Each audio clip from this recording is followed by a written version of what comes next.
आजकल बहुत से लोग कंप्यूटर साइंस करने के लिए कॉलेजेस यूनिवर्सिटीज़ जाते हैं। एंड पे उनसे पूछो कि कंप्यूटर साइंस कैसा जा रहा है, तो कहते हैं अच्छा जा रहा है, बस प्रोग्रामिंग में मुश्किलात हैं। और फिर मैं सोचता हूँ कि अगर प्रोग्रामिंग में मुश्किलात हैं तो कंप्यूटर साइंस कैसे अच्छा जा रहा है। और ये बहुत एक कॉमन प्रॉब्लम है। ऐसे में मैं अपने आप को बहुत खुशकिस्मत समझता हूँ क्योंकि मुझे मैट्रिक ही में एक ऐसे टीचर मिल गए जिन्होंने बताया कि प्रोग्रामिंग को किस माइंडसेट से अप्रोच करना है। और जैसे ही वो माइंडसेट चेंज हुआ, programming was love, programming was my passion and it was way too easy and interesting. मैं अक्सर देखता हूँ कि प्रोग्रामिंग हमें उसी रटने वाले पैटर्न के ऊपर पढ़ाई जाती है जिस पैटर्न के ऊपर हमें मैथमेटिक्स पढ़ाया जाता है। फिर स्टूडेंट्स कहते हैं कि प्रोग्रामिंग हमें इंटरेस्टिंग ही नहीं लगती। तो जब आपने कोई चीज़ ट्राई ही नहीं की तो हम कैसे कह सकते हैं कि वो इंटरेस्टिंग है या नहीं है। प्रोग्रामिंग का लिटरली एक एक कॉन्सेप्ट, चाहे वो वेरिएबल्स हों, कंडीशनल स्टेटमेंट्स हों, वाइल लूप हो, फॉर लूप हो, फंक्शंस हो, अरेज हों, लिटरली एक एक कॉन्सेप्ट हमारी रियल लाइफ के ऊपर एग्जैक्टली मैप करता है। और जब हम इन कॉन्सेप्ट्स को अपने रियल लाइफ पर मैप करके सीखते हैं तो प्रोग्रामिंग बहुत इंटरेस्टिंग और ईजी हो जाती है। और इस कोर्स का मेन टारगेट और गोल भी यही है। प्रोग्रामिंग क्या है? प्रोग्रामिंग सिंपली एक वे ऑफ कम्युनिकेशन है। जैसे रियल लाइफ के अंदर हम एक दूसरे के साथ कम्युनिकेट करते हैं, प्रोग्रामिंग के ज़रिए से हम कंप्यूटर के साथ कम्युनिकेट करते हैं। रियल लाइफ में जब हम कम्युनिकेट करते हैं तो हम उर्दू, इंग्लिश का इस्तेमाल करते हैं, और जब कंप्यूटर के साथ कम्युनिकेट करते हैं तो हम जावा, C++, C# का इस्तेमाल कर रहे होते हैं। अब सवाल ये है कि प्रोग्रामिंग के अंदर लैंग्वेज की इंपॉर्टेंस कितनी है। इसको ऐसे समझें कि चाइना की एक क्रिकेट टीम है, उनको एक बॉलिंग कोच चाहिए पाकिस्तान से। उनके पास दो ऑप्शंस हैं, एक कोई भी चाइनीज़ प्रोफेसर जो पाकिस्तान के अंदर चाइनीज़ पढ़ाता है, और दूसरा वसीम अकरम। वो किसको चूज़ करेंगे? ऑब्वियसली वसीम अकरम को।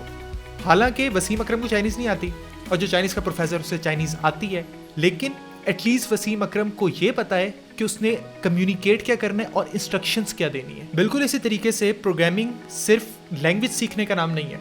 प्रोग्रामिंग के अंदर हमने वो कॉन्सेप्ट सीखने हैं कि किस तरीके से किसी प्रॉब्लम को सॉल्व करने के लिए कंप्यूटर को इंस्ट्रक्ट किया जाता है। और एक दफ़ा हमें प्रोग्रामिंग के कॉन्सेप्ट्स अच्छे तरीके से आ जाएं, फिर किसी भी लैंग्वेज के ऊपर कन्वर्ट करना 2 से 4 दिनों का काम है। एक सवाल, हम अपने कोर्स के लिए C# ही क्यों यूज़ करें? पहला रीज़न, क्योंकि कोई ना कोई हमने यूज़ करनी थी।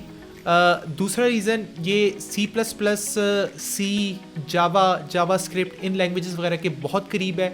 अगर आप C# वगैरह लर्न कर लेते हो तो यहाँ पे ट्रांजिशन वगैरह बहुत आसान है। रिलेटिवली स्टार्टिंग के लिए इजी है C++ से। और दूसरा, क्योंकि मेरी अपनी भी फील्ड गेम डेवलपमेंट की है और आगे भी कोर्सेज गेम डेवलपमेंट से रिलेटेड निकलने हैं, और वो चीज़ें वगैरह हम यूनिटी के अंदर करते हैं, तो यूनिटी सपोर्ट करती है C# को। इस वजह से स्टार्ट करने के लिए मुझे एक बेहतर ऑप्शन लगी, इस वजह से हम C# के ऊपर जाएंगे। तो जब भी हमने किसी के साथ इफेक्टिवली कम्युनिकेट करना हो, चाहे वो कंप्यूटर हो या कोई इंसान हो, उसकी एक रिक्वायरमेंट है कि आप दूसरे को अच्छे तरीके से समझते हो। अगर हम अच्छे तरीके से समझते होंगे तभी हम उसकी प्रॉब्लम को सोल्यूशन दे सकते हैं। वो कहते हैं ना कि दूसरे की जुराब में पैर डाल के देखना। मिसाल के तौर पर, कोई भी डॉक्टर उस वक्त तक अच्छे तरीके से पेशेंट को इंस्ट्रक्ट नहीं कर सकता जब तक उसको पेशेंट के बारे में अच्छे तरीके से नॉलेज ना हो। तो अगर कंप्यूटर को हमने अच्छे तरीके से इंस्ट्रक्ट करना है तो सबसे पहले हमने डिटेल में ये समझना है कि कंप्यूटर वर्किंग किस तरीके से करता है, उसकी साइकी क्या है, कंप्यूटर की मेमोरी क्या होती है, ये हमारी मेमोरी से किस तरीके से रिलेट करती है। तो जब हम कंप्यूटर की वर्किंग को डिटेल में अच्छे तरीके से समझ पाएंगे तो तभी हम इस काबिल होंगे कि हम उसको अच्छे तरीके से इंस्ट्रक्शंस दे सकें। तो अब तैयार हो जाएं। ये कोर्स जो मैं बनाने जा रहा हूँ, मैं बहुत पैशनेट हूँ, ये मेरे दिल के बहुत करीब है। ये कोर्स मैंने आज से 6 साल पहले बनाने की ट्राई की थी, लेकिन कुछ पर्सनल प्रॉब्लम्स वगैरह की वजह से मैं आधी वीडियोस ही बना सका, उसके बाद मुझे बंद करना पड़ा। Now I am back again. इंशाल्लाह हम अपनी प्रोग्रामिंग को इतना स्ट्रॉन्ग बनाएंगे कि हर किस्म की डेवलपमेंट हमारे लिए बहुत ईजी हो जाएगी। तो सीट बेल्ट बांध दें, नेक्स्ट वीडियो से हम इस कोर्स को स्टार्ट करते हैं।